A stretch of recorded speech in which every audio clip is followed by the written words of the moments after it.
کہ ہمارے بغل میں کوئی غریب آدمی بھی کھڑا ہوتا ہے, کہیں امیر بھی کھڑا ہوتا ہے. ہم نے تو مسجد میں دیکھا ہے کئی بار کہ جو بڑے سے مراد عمر میں بڑے, دوسرے چیزوں میں بڑے, ایک دوسرے کے حال چال لیتے ہیں. ہم نے خود اپنی آنکھ سے دیکھا ہے. کبھی کوئی مسلمان نہیں آتا تو حافظ جی وہ والے نہیں آ رہے ہیں, انسان جا کے ان کا حال چال لیتا. دیکھیں مسلمان کتنے اچھے طریقے سے کنیکٹ رہتے ہیں مسجد کے ذریعے. مسجد تو ہمارا مرکز ہے, ہمیں وقتاً فوقتاً. اور فرمایا گیا کچھ لوگ ایسے ہوتے ہیں نا جن کا دل مسجد کے ساتھ لگا رہتا ہے, بڑے کمال کے لوگ ہوتے ہیں. خالی وقت جیسے بوڑھے ایک حاجی صاحب ہیں آپ کے وہاں جو آ کے بلا غرض جھاڑو وغیرہ لگاتے رہتے ہیں, صبح کے وقت آتے ہیں, وائٹ داڑھی ہے, اور وہ بلا غرض یعنی وہاں کے خادم نہیں, انہیں کوئی تنخواہ نہیں دی جاتی, کیوں نہ ملتے, اور وہ بلا غرض جھاڑو وغیرہ ساری صفائی 11 بجے سے آ جاتے ہیں, اور لوگ ظہر کے وقت آتے ہیں, نماز پڑھتے ہیں.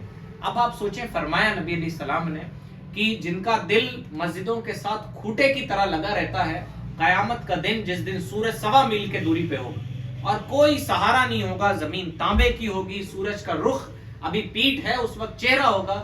فرمایا گیا جس دن کوئی سایہ نہیں ہوگا, اللہ ایسے لوگوں کو اپنے عرش کا سایہ نصیب کرے. تو ہمیں مسجدوں سے اپنے رشتے مضبوط کرنے چاہیے. یہ مسجدیں رحمت الہی اگر ہمارے علاقے میں موجود ہیں تو ہمارے لیے بہت بڑی رحمت کا سبب ہے.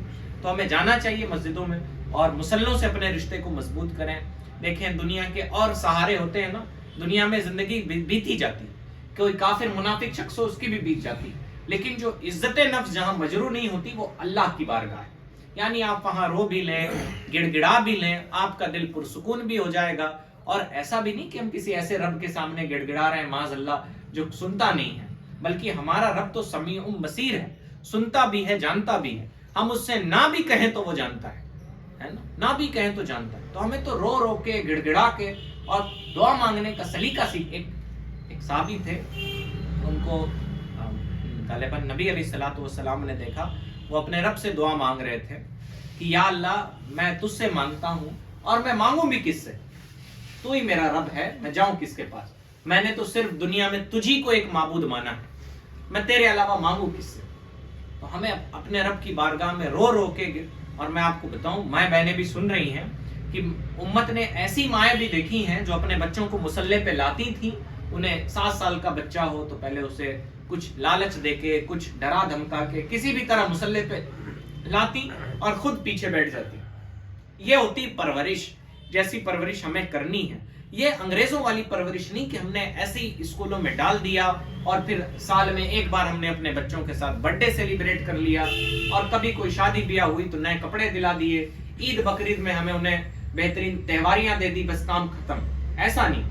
مذہب اسلام کہتا ہے اپنے بچوں سے بات چیت کرو, بلکہ قرآن مجید میں مفہوم موجود ہے کہ اپنے بچوں سے دوستی کرو, ان کے قریبی بننے کی کوشش کرو.